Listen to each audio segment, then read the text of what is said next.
Thaja the Thaja be Nishi Bamo be Nishi Easy horrage, see some attention, yinge. Somehow do demand grammar say. Yeline, Yongchak, a Sagi, Yonga put Kibudo, and the Yongchak Frozen again. Other gas, the Nasi, Rongo, Yaiba, the Gi. Hosey, Yanado, Eronba, Yana Yelido, Dosi, Padana, some to air, my sing a sabbath thing, a colaga, the man whether Kashwiam get re high tarico. Mayano chop up on a tame upon a chow who can hop up in Aduga Yongchaksina in the present dog givedo, also first time try it or again. Yongchaksi Makak Anika Hape, Ngam, Cheram lady, Umorogam lady, Sina Loglay lady, Ngari lady. Hawaii Mangan, Siga, I alloy half tray Hawaii Mangan going Iran again Taurini. Selene, Sansin in Changhao, do it or Sedaga. Narosina, a kang by I got par again a city. A city, I was a lady, the sitting I take Charamina, I was on a tower gassy, Yanayli, as he mean when a city Yongchak Frozen and Poxa Dreamina, Frozen Jacramine Romano has in a city, taste of Ducy, as he am Eronba, Mahis has a lay, Eronba say, I'm come toke, I'm going to the camera.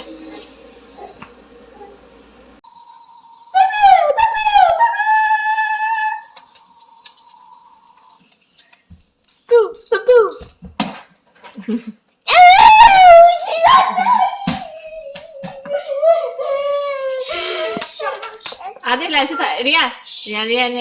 I did like it. Hello, kitchen light. No, this one, this side.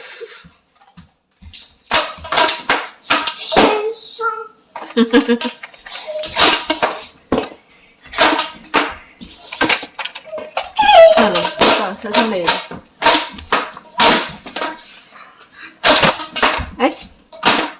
Rian, piling ang hutang tao Rian. Dadani langay ba? Machabi ja. Machabi. Hadibi. Ichibi. Isibi ba?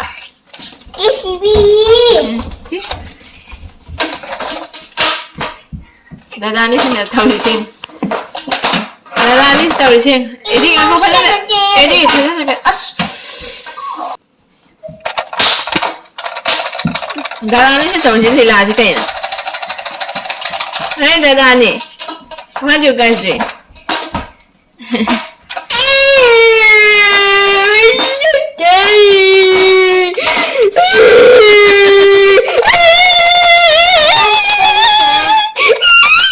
Long này đi, long tâm trọng. Mommy, I just finished my. Mine too, but I'm a shoes. Ready? Not too much sound. I don't know.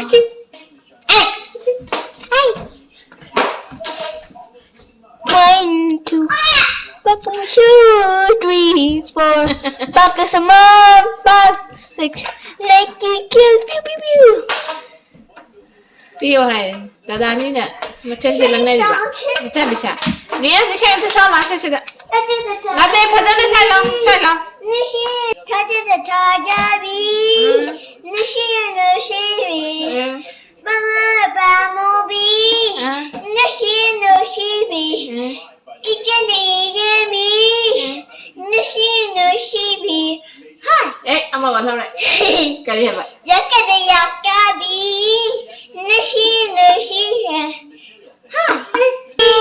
Nishi be. Hi. Baby kiss busy.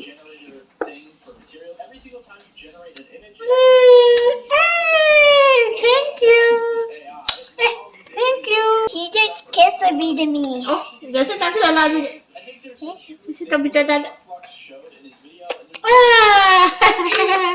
Yeah. Baby xin nusi bro. Yes. Sao nó tên nó mang không đâu The nó? shit. Hả? I said the shit. Dadani để cha bữa lần này bà.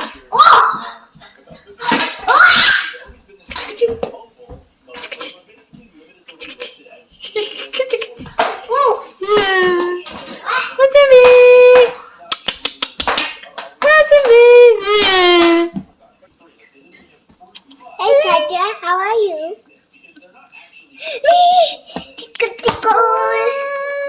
Yetna Okay. Ah! My hair! Yeah. Whee! Baby, no kita ba? No. Make her happy. Well, when I did that, then she was happy. Okay, do. Okay. Ay. Headshot. Other headshot. Nice. Bridge! It's another bridge! Ah! Dada ni yengi ba? Sabi ah. Dada ni si kadar na yengi la. How are you dying? Hey! Kichi kichi. It's just invisible. Mayang ba ni si yengi na? Dun, dun, dun. Mayang ba ni si da? Sabi ah.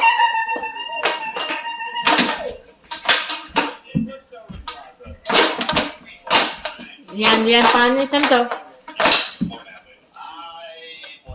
Oh! Kasi matensi sila ire. Yetna ne, yetli ne, Yongchak ne ngasai ki Eronba putkibudo. Ado Yongchak Frozen ye. Adaga nga si raw ayaiba. Dagi ngabema, dagi ngachik su yare, naino ngamu su yare. Adaga sidana kongla ne. Kara tabi kara salat laire. Ay chaba hawrage ado. Nga si yumda akhoi mana yaibibane do ahingba nga leiraga haitare ko do akhoi mana maida yaibibane si bazar da leiba nga ga mahau di khara khenarani si yam hauba male achangba na yaiba nga oibagi yam kaino tawbadi nati do khara hapire yongchak maru si de di cha de pamu yamna do maru si de yamdi phajare si frozen tawbadune do engkhan bada frozen sina di phado mansele mase akangba ado khande mai leibadadi kanai mai leidadadi kana roi mase e chab horage e mase ko homa ke chaibana ke chaiba Leg and omelet. thank you e zi horage si insang mathen si yenge sam haudo di mangre mase fresh kang badi chagre do fresh ke no taw dabagi fresh imtang sathara age mase nga si so nga chik ne nga be ma mahau le ni nga si yumda koi mana fresh leiraga ke no taw ra ya bi nga ni na harani si bazar le ba manara roi si mo me kra salam do Maroi sih kemana dia?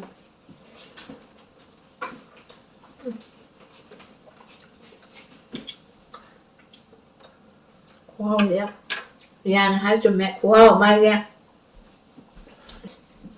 Somehow cái nói gì lộc lây mà nằm xin nè, đấy cái maroi sih cuma ini macam sure. Ada na tungin ko pagpai ko humani, macam sure na kana tahu ramena mana mesti fazare. Nga không cần nữa nga just put that out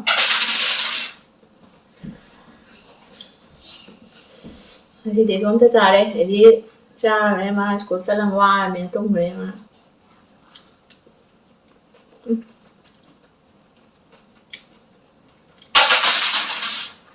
hao đấy em hao đấy thế nào ra dùng này thì để mà thêm thế đấy Rosileke, sige matang sa ida matin siya mahoramle. Nang tumi hasi makolak tigan day papachara Rosileke. And thank you so much everyone for watching our videos. Makata also dum support of you. Nasi kidi matang sa ida Rosileke chate ang thora jar sila cha khage hasi. Happy mother chai pin. Bye bye Darceria. Bye bye. Please kariya. Please Subscribe subscribe to our videos. subscribe and punsi. Okay, bye.